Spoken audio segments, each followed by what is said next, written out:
अस्सलाम वालेकुम guys, I am your host Haris and you are watching mister epic channel. Guys, life आजकल बहुत busy है और काम बहुत ज़्यादा है और कम टाइम में मैक्सिमम आउटपुट देना ही एफिशिएंसी कहलाता है। फ्रेंड्स, सम टाइम ऐसा होता है हम ऑफिस में लेटर्स टाइप करते हैं या कोई असाइनमेंट बना रहे होते हैं तो हमें डिफरेंट प्लेसेस पे डेट एंड डे कोड करना पड़ता है। अक्सर औकात हम स्टीरियोटाइप लेटर यानी पहले से बने लेटर में थोड़ी सी मॉडिफिकेशन करके न्यू लेटर बना देते हैं, लेकिन डेट और डे की सम टाइम मिस्टेक हो जाती है। ऐसा भी देखा गया है कि 31 दिसंबर को जब ईयर एंड होता है तो हमारे कुछ दोस्त 1 जनवरी को भी लास्ट ईयर के साथ लिख रहे होते हैं, जिससे सम टाइम्स बॉस या कोलीग के सामने बड़ी शर्मिंदगी का सामना करना पड़ता है और ये कंसीडर किया जाता है कि आप विजिलेंट नहीं।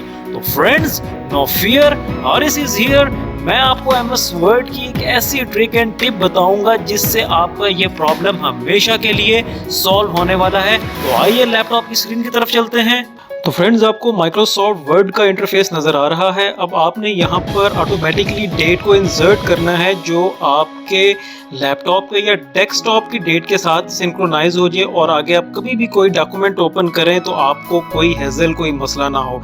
आपने सिंपल ये करना है, आपने इंसर्ट ऑप्शन पे जाना है।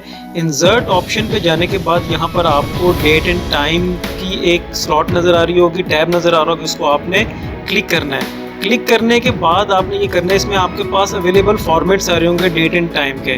आपने ये करना है कि इसमें प्रेफरेबल जो डेट एंड टाइम का फॉर्मेट है वो आपने ले लेना है सेकंड वाला, ठीक है, ये वाला, इसको आप सिलेक्ट कर लें, ठीक है।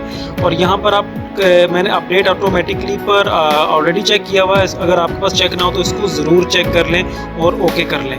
ये देखिए आपकी डेट ऑलरेडी सिंक्रोनाइज्ड हो गई है। ये जैसे आज डेट है 13 अप्रैल और वेडनेसडे का डे है और 2022 हमारा ईयर चल रहा है, तो ऑटोमेटिकली ये आ गई है। अब आपको मैं ये भी तजर्बा करके दिखा देता हूँ कि अगर लेट्स सपोज कि अगर हम इसको चाहते हैं कि हम बैक डेट में चले जाएं और देखें कि हमारा ये फार्मूला काम करता है या नहीं करता, तो आपने जस्ट ये करना है, आपने सर्च ऑप्शन पे जाना है, वहाँ पर आपने लिखना है डेट एंड टाइम, ठीक है।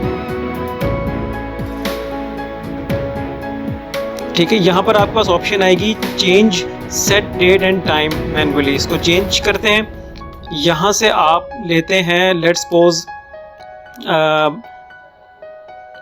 10 की डेट डाल लेते हैं, ठीक है। आप इसको चेंज करेंगे, ठीक है, और इसको मिनिमाइज करेंगे, डॉक्यूमेंट को आप सेव कर लें, ठीक है। आप जब इसको सेव कर लेंगे अपने डेस्कटॉप पे इसको सेव कर लें और जब आप इसको दोबारा ओपन करेंगे तो आपके पास संडे खुद ही कैलकुलेट हो जाएगा, ठीक है, और ये आपके पास अप्रैल 10, 2022 की डेट आ जाएगी। तो ये आपके पास एक शॉर्ट मेथड है और एग्जैक्ट मेथड है कि आप बैक डेट में भी ऑटोमेटिकली चेंज कर सकते हैं अपनी डेट और टाइम को, ठीक है। और आने वाले वक्तों में लेट्स सपोज मैं अगर इस डॉक्यूमेंट को आज किसी को ईमेल करता हूं और वो इसको 15 दिन के बाद ओपन करता है, हमने तो आज की डेट में इसको ईमेल की, लेकिन 15 दिन बाद जब वो ईमेल अपनी ओपन करेगा, वो डॉक्यूमेंट खोलेगा तो उसको 15 दिन के बाद की डेट शो होगी। तो गाइज, अगर आपको ये वीडियो पसंद आई हो तो प्लीज़ इसको लाइक कीजिएगा, चैनल को सब्सक्राइब कीजिएगा ताकि आपको मज़ीद इस तरह की इंफॉर्मेटिव IT ट्रिक्स पता चलती रहें। Thank you very much.